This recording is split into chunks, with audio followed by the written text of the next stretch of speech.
হচ্ছে জাতীয় যুব শক্তি। প্রত্যেকটা দলেরই একটা খুঁটি থাকে। সেই এনসিপির মূল খুঁটিটা হচ্ছে জাতীয় যুব শক্তি। খুঁটির যত জোর থাকবে সেই দলের মার্সেল পাওয়ারটা তত বেশি থাকবে।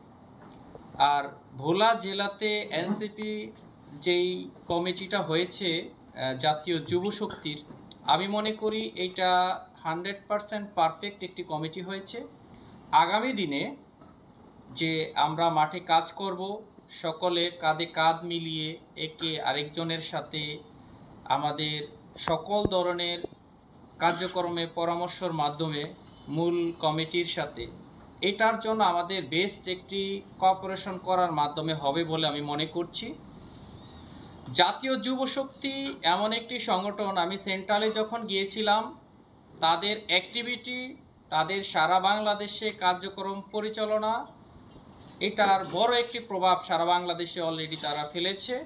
তারই ইতিমধ্যে প্রমাণস্বরূপ ভোলা জেলাতে এই নবাগত কমিটির আজকের পরিচিতি সভা। আর আজকের যে পরিচিতি সভা যারা আয়োজন করেছে তাদেরকে আমি আন্তরিকভাবে ধন্যবাদ জানাচ্ছি।